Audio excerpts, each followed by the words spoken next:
The estimated IQ of Jeffrey Dahmer was 145, which is much higher than the national average, and one would assume that someone with such a high IQ would do well in school. However, he performed poorly due to his alcoholism, his family issues, and his escalating dark needs. He did graduate high school and then went to business school, but after one semester he decided to quit. His father, Lionel Dahmer, was also exceptionally bright. He earned a PhD in chemistry and was employed as a chemistry professor at Marquette University. It shouldn't come as a surprise, but a number of notable serial killers are known to have high IQs and to have exploited their intelligence through manipulation, charm, and dishonest means.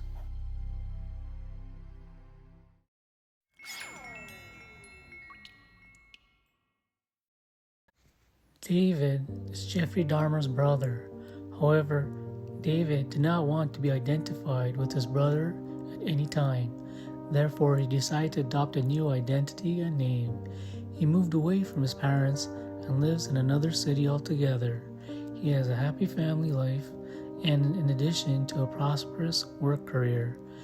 This limited information was revealed to us in a public interview during the Larry King live broadcast in 2014, which his parents, Lionel and Sherry, said a little bit about him. Growing up, even though the two brothers were 7 years apart in age, Jeffrey was able to get along just quite fine with his brother. However, Jeffrey did consider his brother to be an obnoxious little brother. Unlike Jeffrey, David's personality, on the other hand, was known to have been social, outgoing, and expressive with emotions.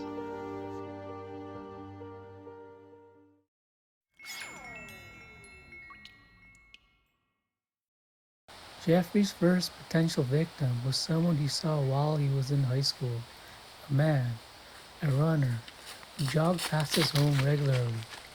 He was fascinated and attracted to him, and used to hide behind the bushes watching him pass by.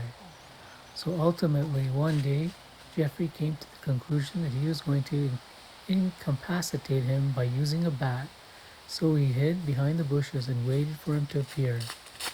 But in spite of this, the runner did not show up that day. On this particular day, for whatever reason, what a close encounter that was.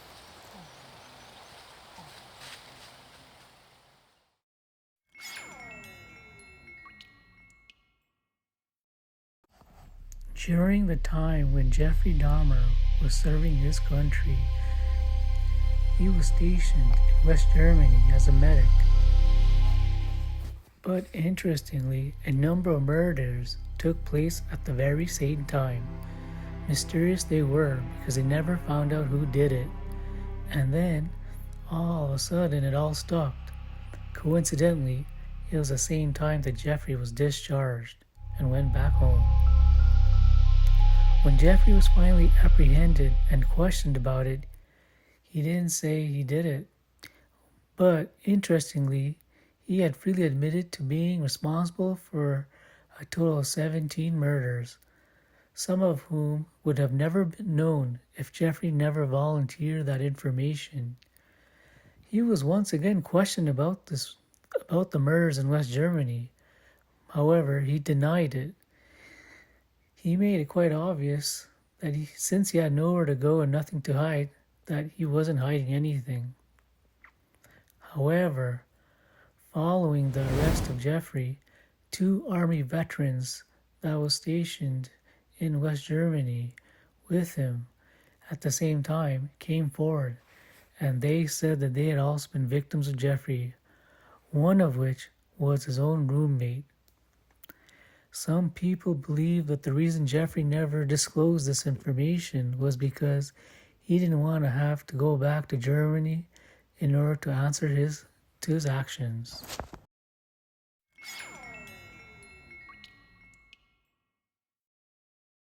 Jeffrey Dahmer has fond memories of spending time with his father. While growing up, they played tennis together on a regular basis. It was also during this time he also acquired a fascination for playing with bones of deceased animals. And it was in fact his father that taught him on how to properly preserve the bones when he was asked about it by his son. While he was in school, he was also known to have an unusual sense of humor. In fact, for his yearbook, he managed to sneak himself into all the club images and surely infuriated some of the professors, but made a lot of people laugh about it.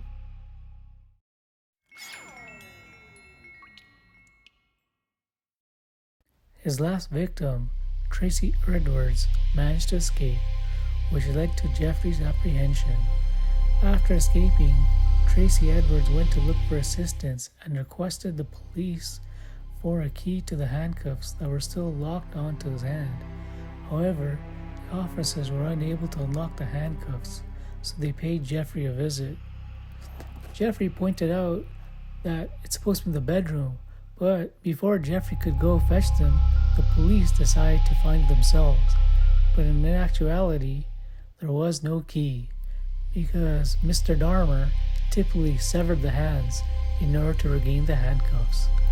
When the officers went to look for the missing key, they entered the bedroom.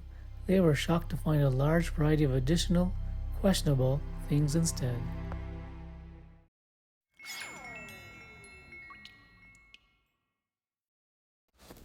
In addition to the considerable number of body parts and bones that were discovered, there was a 57-gallon drum barrel that had been filled with a strong acid.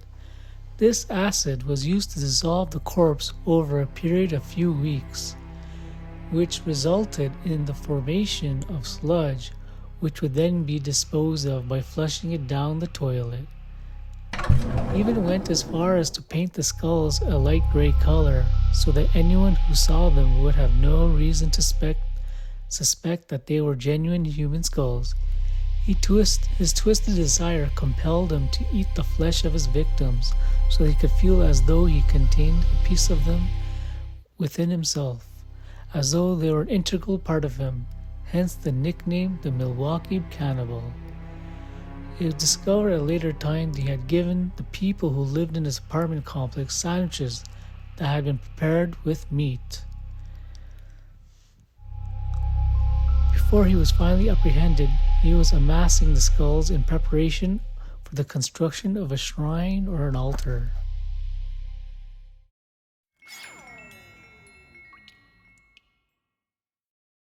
His problem with alcoholism has believed to have started at the age of 14.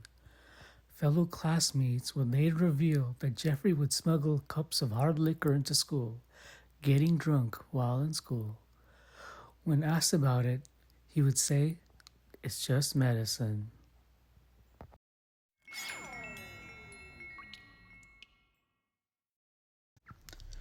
When he passed away on November 28, 1994, his mother had the goal of keeping his brain in a frozen state so it might be examined by researchers.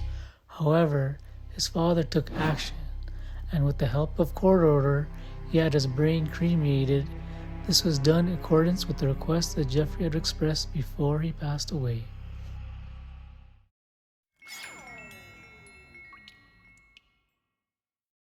It was revealed by Detective Patrick that Jeffrey was aware that he would pass away while incarcerated and that the reason for his death would be murder, and it was in that matter which he ultimately succumbed. The first effort consisted of putting a knife and stabbing Jeffrey in the neck. On the subsequent try, however, a fellow inmate named Christopher Scarver, who was also in prison for homicide, bludgeoned him with a barbell. He died November 28, 1994, at the age of 34.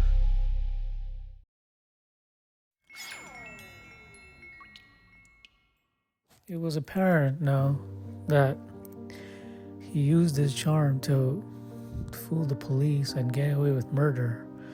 Many people that have come across Jeffrey Dahmer have all said the same thing. He seems like an all-American guy, nice and just a good, sweet guy. No one would ever suspect him of doing any wrong. And that's how we got away with things. You guys tell me, do you believe you would fall for him? Do you believe you would be tricked by him? Do you think you'd be fooled by his charm? He's definitely a smart guy, and he used it to take advantage of people for his devious purposes, for his evil desires. If you are sorry that he left this world, or would you have liked to study him more? Comment below and subscribe for more videos like this. And if there's someone else you want me to cover, I'll gladly do it.